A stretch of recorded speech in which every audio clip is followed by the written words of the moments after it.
Hoje a gente vai mergulhar numa das ideias mais fascinantes da psicologia, os tipos psicológicos de Carl Jung. Essa teoria, no fundo, tenta resolver um quebra-cabeça que todo mundo já encarou na vida. Olha, com certeza todo mundo já passou por isso. A gente reage a uma situação de um jeito e alguém muito próximo reage de uma forma que parece não fazer o menor sentido. As motivações, as prioridades, parece que a pessoa veio de outro lugar, né? Pois é, o Jung também notou esse padrão e se fez a mesma pergunta: qual é a raiz dessa diferença toda? E a resposta dele começa com uma distinção bem básica, mas fundamental. Basicamente, existem duas orientações. De um lado, tem gente que se guia principalmente pelo que está acontecendo fora. Os fatos, as outras pessoas, os eventos. Do outro, tem a galera que se guia mais pelo seu mundo interno, sabe? Pelas próprias ideias, pelos seus princípios, pelas impressões que as coisas causam dentro delas. E aqui vem a parte mais incrível. Para o Jung, isso não era só uma coisinha de personalidade individual, não. Ele percebeu que essa mesmíssima divisão aparece ecoando ao longo de séculos de debates e conflitos, tanto intelectuais quanto espirituais, aqui no Ocidente. E essa divisão aparece em todo lugar. Pensa só, lá nos primeiros séculos da Igreja tinha o debate entre a fé que vem de dentro, da crença subjetiva, contra a fé baseada em fatos objetivos. Na filosofia grega, a discussão era se a realidade está nas coisas que a gente pega, as coisas individuais, ou nas ideias universais. E séculos depois, na Reforma Protestante, a briga era sobre a Eucaristia. É a presença literal de Cristo ou é um símbolo? O padrão se repete, né? Sempre essa tensão entre o foco no mundo concreto, no objeto, e o foco no significado interno subjetivo. Então, o que o Jung sacou foi que essa divisão histórica toda não era mera coincidência. Na verdade, ela era manifestação de duas atitudes psicológicas básicas, duas maneiras fundamentais de direcionar a nossa energia psíquica. A primeira dessas atitudes ele batizou de extroversão. Na extroversão, a energia da pessoa, o que Jung chamava de libido, flui naturalmente para fora, para o mundo. Ou seja, a motivação, o interesse, o que dá sentido às coisas, tudo isso vem do que é externo, do objeto, da outra pessoa, do que está acontecendo lá fora. O foco é objetivo. E a segunda, claro, é a introversão. Aqui o fluxo de energia é o contrário, vai para dentro. A motivação não vem do objeto lá fora, mas sim do mundo interior, das ideias, dos sentimentos, das impressões que as coisas causam na pessoa.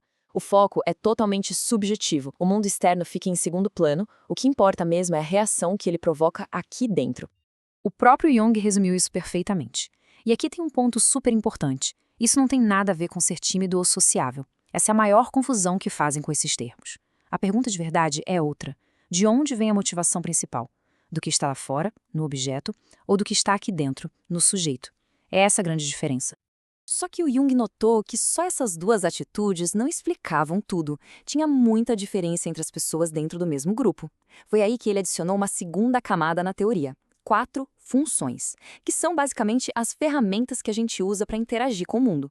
E essas ferramentas podem ser usadas tanto de um jeito introvertido quanto extrovertido. E quais são essas ferramentas? São 4: pensamento, sentimento, sensação e intuição. Cada uma delas é um jeito diferente que a gente tem de processar o que acontece à nossa volta. E o jeito que elas se organizam é o pulo do gato. De um lado a gente tem o pensamento e o sentimento. Jung chamou elas de racionais ou de julgamento. Por quê? Porque elas servem para tomar decisões. Do outro lado tem a sensação e a intuição, que são as irracionais ou de percepção. Elas não julgam nada, só coletam informações. E a questão é que cada pessoa tende a preferir e a desenvolver mais uma dessas 4 ferramentas. Só que, claro, essa especialização toda tem um preço. Para o Jung, a psique está sempre buscando um equilíbrio. Então, quando a gente se apoia demais num lado só, na nossa atitude e na nossa função preferidas, alguma coisa acontece lá no inconsciente para compensar. É aí que entra o famoso conceito da sombra. Pensa assim, aquela parte da nossa natureza que a gente ignora, a atitude oposta, as funções que a gente não usa, ela não some no ar. Ela é jogada lá para o porão do inconsciente. E lá ela fica, meio subdesenvolvida, primitiva, até infantil. Essa é a sombra. E a regra é clara: quanto mais a nossa vida consciente for para um lado só, mais densa e primitiva vai ser a nossa sombra. Para descrever essa lei da compensação, Jung pegou emprestado um termo da filosofia grega, enantiodromia. Significa literalmente correr no sentido contrário. A ideia é que qualquer coisa levada a um extremo inevitavelmente vai virar o seu oposto. Por exemplo, um pensador super racional, de repente, pode ser pego de surpresa por uma explosão de emoções. Ou um extrovertido que vive para fora pode, do nada, ter um colapso e ser forçado a olhar para dentro. Fica claro, então, que a teoria dos tipos não é para colocar as pessoas em caixinhas, para dar um rótulo e pronto. É, na verdade, uma ferramenta super dinâmica para a gente se entender melhor, para entender os outros e principalmente para entender os conflitos. O objetivo final não é o diagnóstico, é a integração. É reconhecer essa outra parte, a nossa sombra, e começar a conversar com ela. E para mostrar como essa ferramenta é poderosa, o próprio Jung usou ela para analisar uma das maiores, digamos, tretas intelectuais da psicologia do século XX. A análise que ele fez é simplesmente genial.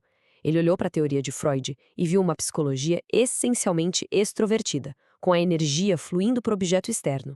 Aí, ele olhou para a teoria do Adler e viu o oposto, uma psicologia introvertida, focada em fortalecer o sujeito. No fim das contas, eram duas visões de mundo completamente opostas, que nasceram de duas atitudes psicológicas opostas. A briga deles era um reflexo dessa divisão fundamental. Então, a teoria do Jung é muito mais que um mapa da personalidade. É um convite para a gente olhar não só para quem a gente acha que é, mas também para investigar aquela parte que ficou para trás, no escuro. E isso deixa a gente com uma pergunta final para pensar. Se um lado da nossa natureza vive na luz, o que será que vive na nossa sombra?